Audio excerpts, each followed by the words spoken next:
राधे राधे दोस्तों, स्वागत है आपका हमारे astro Nitish Dubey YouTube channel पर। आज की इस वीडियो में हम चर्चा करेंगे कि 10 मुख्य ज्योतिषी राजयोगों के बारे में हम चर्चा करेंगे कि कुंडली में किन ग्रहों के योग से इस राजयोग का निर्माण होता है। और आज हम इन राजयोगों की जानकारी आपको यह समझाने में मदद करेगी कि आपकी कुंडली पे कौन कौन से राजयोग बन रहे हैं और कुंडली में किस प्रकार से राजयोग बनता है, किन ग्रहों के योग से किन राशि में कौन से ग्रह होता है तो उससे राजयोग बनता है। इन सभी योगों के बारे में आज हम चर्चा करेंगे और इन योगों का व्यक्ति के जीवन पर क्या प्रभाव पड़ता है इसके बारे में भी आज अपने इस वीडियो के माध्यम से हम सभी अपने दर्शकों को बताएंगे। तो आइए चलिए इस वीडियो को प्रारंभ करते हैं। सर्वप्रथम हम जानेंगे गजकेसरी योग के बारे में। तो यह गजकेसरी योग सबसे पहले बनता कैसे है इसके बारे में जानते हैं। तो यह जो गजकेसरी योग है वह तब बनता है जब आपकी कुंडली में चंद्रमा और बृहस्पति एक दूसरे से केंद्र भाव में स्थित हो। अर्थात देखिए, ज्योतिष में केंद्र किसको बोला जाता है? आपकी कुंडली के प्रथम भाव को, चतुर्थ भाव को, सप्तम भाव को, दसम भाव को केंद्र बोला जाता है। जब आपके केंद्र में चंद्र और गुरु एक दूसरे के समान स्थित हो, एक दूसरे से केंद्र में स्थित हो, यानी जैसे कि चंद्रमा लग्न में है तो सप्तम में गुरु हो, चतुर्थ में चंद्रमा है तो दसम में गुरु हो। इस प्रकार से आमने सामने का केंद्र में जब चंद्रमा और बृहस्पति का योग होता है तो उसे ही गजकेसरी योग बोला जाता है।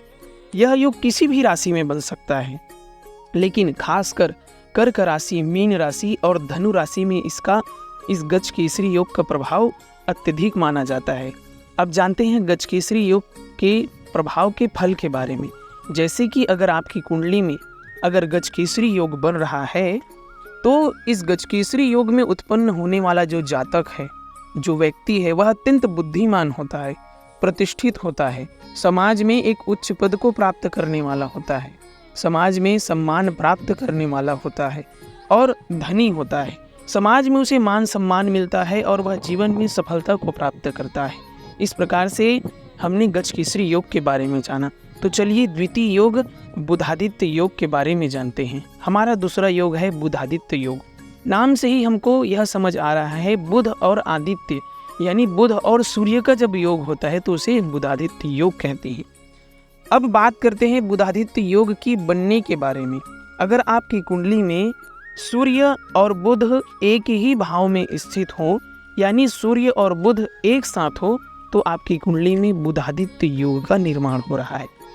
और यह जो योग है वह किसी भी राशि में बन सकता है, लेकिन इस योग का अधिक प्रभाव सिंह राशि, कन्या राशि और मिथुन राशि में इसका अधिक प्रभाव माना जाता है। अब जानते हैं बुधादित्य योग के प्रभाव के बारे में। जब आपकी कुंडली में बुधादित्य योग बन रहा है, यानी बुध और सूर्य आपकी कुंडली में एक साथ किसी भी भाव में है, तो आपकी कुंडली में बुधादित्य योग बन रहा है। और इस योग में जन्म लेने वाला जो व्यक्ति होता है वह बौद्धिक क्षमता उसकी बड़ी अच्छी रहती है। वह शिक्षा, व्यापार और लेखन में सफलता प्राप्त करता है। और यह जो जातक है वह समाज में सम्मान प्राप्त करने वाला होता है और अपनी वाणी के द्वारा अपने कार्य को सिद्ध करने वाला होता है। संचार में उसकी कुशलता होती है, यानी सभी व्यक्तियों को जोड़कर अपने काम को बनाने वाला होता है। इस प्रकार से हमने अपने द्वितीय योग बुधादित्य योग के बारे में जाना। अब चलिए हम अपने तीसरे योग लक्ष्मी योग के बारे में जानते हैं। सर्वप्रथम हम जानेंगे कि लक्ष्मी योग आपकी कुंडली में बनता कैसे है। तो लक्ष्मी योग की चर्चा करते हुए हम बताते हैं कि यह योग तब बनता है जब आपकी कुंडली में गुरु केंद्र या त्रिकोण में स्थित हो और शुभ ग्रहों से दृष्ट हो। यानी केंद्र हमने बताया कि लग्न भाव, चतुर्थ भाव, सप्तम भाव, दसम भाव, इन भावों को केंद्र कहा जाता है और पंचम भाव और नवम भाव को त्रिकोण कहा जाता है। जब आपकी कुंडली में केंद्र में यानी लग्न में या चतुर्थ भाव में या सप्तम भाव में या दसम भाव में और त्रिकोण में यानी पंचम भाव में या नवम भाव में गुरु स्थित हो, वहाँ गुरु बैठा हो और गुरु शुभ ग्रहों से दृष्ट हो, यानी शुक्र से दृष्ट हो, या चंद्र से दृष्ट हो या बुध से दृष्ट हो, इन ग्रहों के द्वारा वह गुरु देखा जाए तो आपकी कुंडली में लक्ष्मी योग बन रहा है। और यह जो लक्ष्मी योग है वह वृषभ राशि, तुला राशि, मीन राशि में यह योग अधिक फलदायी होता है। अब जानते हैं इसके फल के बारे में।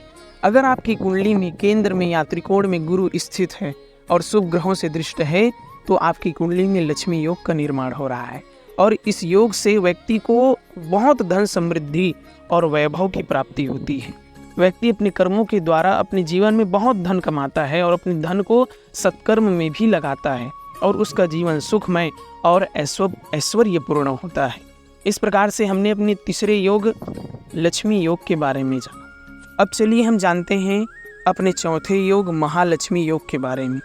और यह जो महालक्ष्मी योग है उसका निर्माण आपकी कुंडली में तब होता है जब शुक्र और बृहस्पति दोनों त्रिकोण या केंद्र भाव में स्थित हो।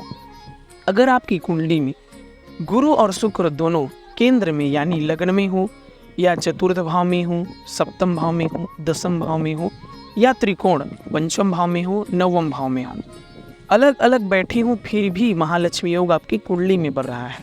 कहने का अर्थ यह है कि अगर आपकी कुंडली में गुरु और शुक्र केंद्र या त्रिकोण में हो यानी लग्न में हो, चतुर्थ में हो, सप्तम में हो या दसम भाव में हो या पंचम भाव में हो या नवम भाव में हो, कहीं भी गुरु और शुक्र एक साथ बैठे हैं या अलग अलग बैठे हैं लेकिन केंद्र और त्रिकोण में ही गुरु और शुक्र होने चाहिए, तो आपकी कुंडली में महालक्ष्मी योग का निर्माण हो रहा है।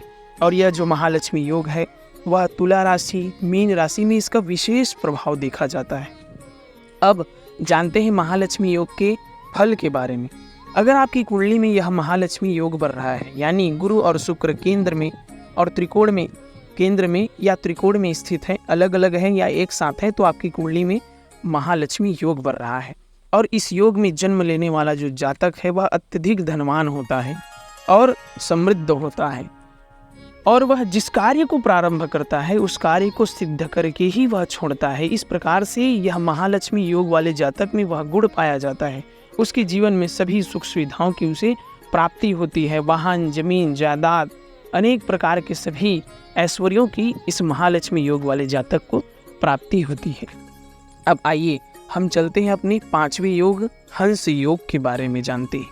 सर्वप्रथम हम जानेंगे कि आपकी कुंडली में हंस योग बनता कैसे है। यह जो हंस योग है आपकी कुंडली में तब बनता है जब गुरु किसी भी केंद्र या त्रिकोण भाव में अपनी मूल त्रिकोण राशि में स्थित हो, तब आपकी कुंडली में यह योग बनता है जिसे कि हंस योग के नाम से जाना जाता है। और यह जो हंस योग है आपकी कुंडली में गुरु केंद्र या त्रिकोण में अपनी मूल त्रिकोण राशि में हो। गुरु की जो मूल त्रिकोण राशि है वह धनु राशि है। जब आपकी कुंडली में धनु राशि में गुरु स्थित हो, केंद्र में हो यानी लग्न में हो या चतुर्थ भाव में हो या सप्तम भाव में हो या दसम भाव में हो या पंचम भाव में हो या नवम भाव में हो, इनमें से किसी भी भाव में अगर गुरु धनु राशि में स्थित है तो आपकी कुंडली में हंस योग का निर्माण हो रहा है। और यह जो योग है वह धनु, मीन और कर्क राशि में इसे अत्यधिक प्रभावशाली बताया जाता है। अब जानते हैं इसके फल के बारे में। अगर आपकी कुंडली में हंस योग का निर्माण हो रहा है तो इस योग में जन्म लेने वाला जो व्यक्ति है वह बहुत धार्मिक होता है, बहुत आस्तिक होता है, भगवान को अत्यधिक मानने वाला होता है, भगवान की पूजा पाठ करने वाला होता है, नैतिक और समाज में सम्मानित होता है, समाज में एक उच्च पद को वह प्राप्त करता है, समाज में एक उच्च स्थान उसे प्राप्त होता है और वह आध्यात्मिक उन्नति करता है और ज्ञान प्राप्त करता है। भगवान के गुणों का वह बखान करने वाला होता है, भगवान की भक्ति में लीन होने वाला अत्यंत धार्मिक यह जातक होता है। अब हम चलते हैं अपने छठवें योग रजत योग के बारे में जानते हैं।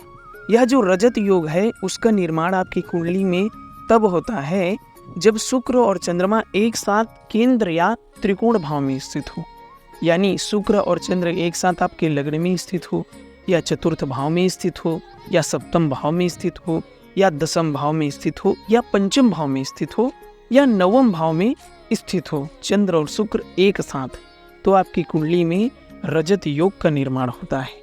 और यह जो रजत योग है वह वृषभ राशि, तुला राशि और कर्क राशि में इसे अधिक प्रभावी माना जाता है।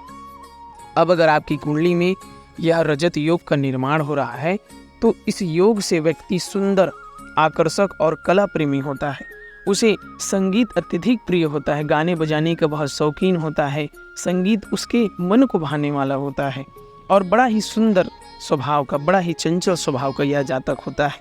और उसे जीवन में सभी प्रकार की भौतिक सुख सुविधाएं, वाहन, जमीन, जायदाद, सब अच्छे घर, सभी प्रकार की सुख सुविधाओं की इस रजत योग वाले जातक को प्राप्ति होती है। अब हम जानते हैं अपने 7वें योग सूर्य योग के बारे में।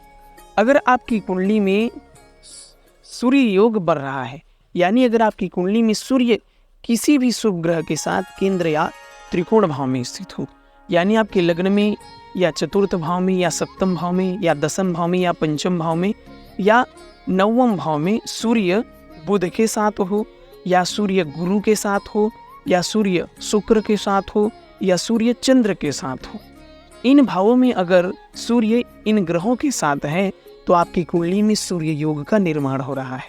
और इस योग का सबसे अधिक प्रभाव सिंह और मेष राशि में इसे अधिक प्रभावी बताया जाता है। अगर आपकी कुंडली में सूर्य योग बढ़ रहा है तो इस योग से व्यक्ति में नेतृत्व क्षमता होती है और वह आत्मविश्वासी और समाज में प्रतिष्ठित होता है। और इस योग वाला जातक अपने जीवन में सभी प्रकार के सुख सुविधाओं को प्राप्त करता है। अब हम जानते हैं अपने 8वें योग चंद्र मंगल योग के बारे में। चंद्र मंगल योग आपकी कुंडली में तब बनता है जब चंद्रमा और मंगल एक साथ हो, किसी भी भाव में हो या किसी भी राशि में हो। आपकी कुंडली में अगर चंद्र मंगल एक साथ है तो आपकी कुंडली में चंद्र मंगल योग का निर्माण हो रहा है। इसे कर्क राशि, मीन राशि में विशेष प्रभावशाली बताया गया है। और इस योग में जन्म लेने वाला व्यक्ति अत्यंत साहसी होता है, ऊर्जा से भरपूर होता है और सफलता पाने वाला होता है और वह जोखिम लेने में सक्षम होता है और जीवन में उन्नति करता है। किसी भी प्रकार के जोखिम को वह बिना सोचे समझे उस जोखिम को लेने वाला होता है और अपने साहस के द्वारा उसे पूर्ण करने वाला होता है। अब हम जानते हैं अपने 9वें योग वीथी योग के बारे में। वीथी योग का निर्माण कुंडली में तब होता है जब शुक्र और चंद्रमा किसी भी राशि में केंद्र या त्रिकोण भाव में स्थित हो, यानी शुक्र और चंद्र लग्न में स्थित हो या चतुर्थ भाव में स्थित हो, सप्तम भाव में स्थित हो या दसम भाव में स्थित हो या पंचम भाव में स्थित हो या नवम भाव में स्थित हो। इन भावों में अगर शुक्र चंद्र एक साथ स्थित है तो आपकी कुंडली में वीथी योग का निर्माण हो रहा है। और इस योग में जन्म लेने वाला जातक सभी प्रकार के आनंदों को प्राप्त करने वाला होता है, अपने जीवन में सभी प्रकार की सुख सुविधाओं को प्राप्त करने वाला होता है और सौंदर्यता प्रेमी होता है, कला का प्रेमी होता है, संगीत प्रेमी होता है, भजन का प्रेमी होता है। इस प्रकार से अब हम जानते हैं अपने 10वें योग विपरीत राजयोग के बारे में। अंत में बात करते हैं हम विपरीत राजयोग के बारे में। यह योग आपकी कुंडली में तब बनता है जब आपके 6वें भाव या 8वें भाव या 12वें भाव के स्वामी आपस में केंद्र या त्रिकोण में स्थित हो, यानी आपके 6वें भाव का जो स्वामी है या 8वें भाव का स्वामी है या 12वें भाव का स्वामी है, ये